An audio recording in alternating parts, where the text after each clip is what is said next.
दोस्तों, अगर किसी देश का प्रधानमंत्री अपने देश की राजधानी को दहशत में छोड़कर किसी दूसरे देश में वहां के राजा का जन्मदिन मनाने के लिए चला जाए तो आप ऐसे प्रधानमंत्री के लिए क्या कहेंगे? और ऐसा ही कर डाला है भारत के प्रधानमंत्री नरेंद्र मोदी ने, जहां पर दिल्ली में धमाका हुआ, पूरी दिल्ली दहशत में है, लेकिन उस दिल्ली को उसके हाल पर छोड़कर देश के प्रधानमंत्री नरेंद्र मोदी अपने विमान से भूटान के लिए उड़ गए। नमस्कार, मैं हूं गिरिराज शर्मा और आप देख रहे हैं सरल टॉक। दोस्तों, देश के प्रधानमंत्री भारत की जनता के लिए बड़ा ही दर्द दिखाते हैं, लेकिन जब उनके कर्मों पर ध्यान देते हैं तो कर्म कुछ और बताते हैं। केवल बातों में दर्द बोलते हैं लेकिन कर्म कुछ और करते हैं, और ऐसा ही कर्म किया प्रधानमंत्री नरेंद्र मोदी ने। आज दिल्ली में ब्लास्ट हुआ, दिल्ली में धमाका हुआ, कई लोगों की जान चली गई, घायल भी हो गए, पूरी दिल्ली एक तरीके से दहल गई। देश उम्मीद कर रहा था कि इन हालातों में देश का प्रधानमंत्री उस देश में होगा, उनके साथ खड़ा होगा, लेकिन यह क्या, देश के प्रधानमंत्री नरेंद्र मोदी तो भूटान उड़ गए, अपने विमान से उड़ गए। जी हां, 2 दिन के दौरे पर भूटान गए हैं। और हैरत की बात यह देखिए कि भूटान में यहां पर कई कार्यक्रमों में शामिल होंगे, वो तो ठीक है, भूटान के राजा का जन्मदिन प्रोग्राम में भी शामिल होंगे। अब आप ये सोचिए कि अगर किसी परिवार में किसी की मृत्यु हो जाए, कोई मर जाए, तो क्या उस परिवार का मुखिया उन्हें छोड़कर विदेश घूमने जा सकता है क्या? फॉरेन ट्रिप पे जा सकता है क्या? किसी कार्यक्रम में जा सकता है क्या कि हाँ ठीक है, आप देख लेना, कार्यक्रम आप कर लेना, मैं जा रहा हूं विदेश, मेरी ट्रिप फिक्स है पहले से, मेरा कार्यक्रम फिक्स है पहले से? ऐसा हो सकता है क्या दोस्तों? अगर कोई व्यक्ति ऐसा करता है तो समाज में उसे काफी आलोचना झेलनी पड़ सकती है कि बताइए, परिवार में मृत्यु हो गई और इस परिवार का मुखिया वहां फॉरेन ट्रिप पर चला गया। ऐसा ही होगा? भारतीय संस्कृति में तो ऐसा ही होता है, विदेशी संस्कृति का पता नहीं, और हम हैं भारत के निवासी।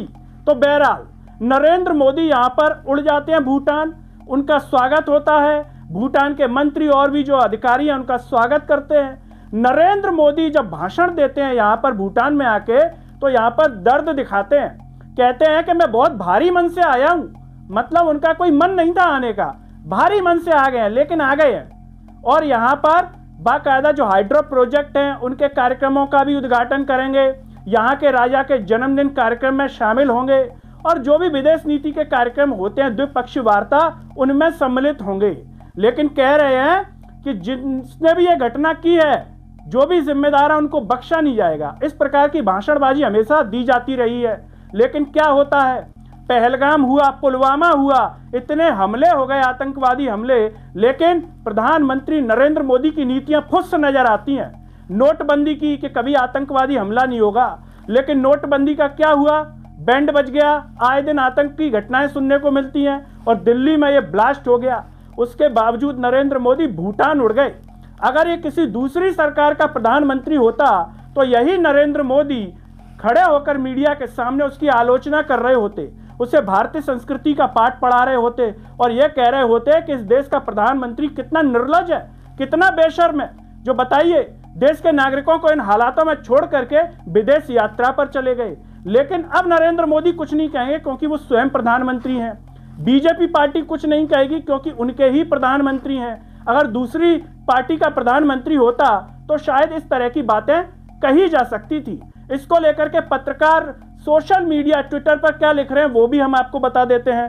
रणविजय करके हैं, वो कह रहे हैं कि 7 महीने में 41 भारतीयों को मार दिया गया, पहलगाम हमला 28 भारतीयों की मौत हुई, दिल्ली ब्लास्ट 13 भारतीयों की मौत हुई। सुरक्षा चूक की जिम्मेदारी किसकी होगी, मोदी की या शाह की?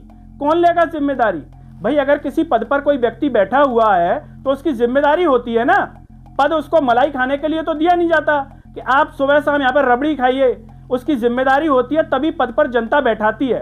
केवल एंजॉयमेंट के लिए जनता नहीं बैठाती कि आप एंजॉय कीजिए, विदेश घूमिए, अपने लड़के को बड़े पद पर बैठा दीजिए, इसलिए नहीं होता ना। और क्या कह रहे हैं, वो कह रहे हैं कि कुछ घंटे पहले भारत के 13 नागरिकों को हत्या कर दी गई, हमारे देश का प्रधानमंत्री वो सब भूलकर वोट मांग रहा है। हद है बेशर्मी की, वो वोट भी मांग रहे हैं बिहार चुनाव के लिए, ये भी उन्होंने ट्वीट किया है।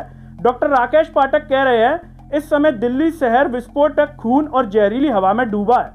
इधर प्रधानमंत्री भूटान रवाना हो गए हैं। बताइए आप, प्रधानमंत्री को भूटान की चिंता है, भूटान रवाना हो गए, उन्होंने कार्यक्रम कैंसिल नहीं किया।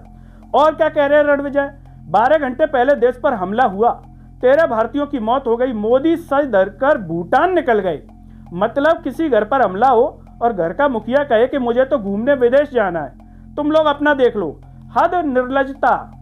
अब आप सोचिए दोस्तों, इस पूरे घटनाक्रम को देखने के बाद आप क्या कहना चाहेंगे? क्या नरेंद्र मोदी जी को जाना चाहिए था ऐसे समय में, या उन्हें अपना कार्यक्रम टाल देना चाहिए था, या फिर नरेंद्र मोदी जी को वास्तव में देश की जनता से कोई रत्ती भर मतलब ही नहीं है? ये तो केवल दिखाने के लिए बोलना पड़ता है कि मैं भारी मन से आया हूं। उन्हें चिंता है तो विदेश घूमने की कि मेरा टूर कैंसिल हो जाएगा, फिर मैं पता नहीं कब भूटान जाऊंगा।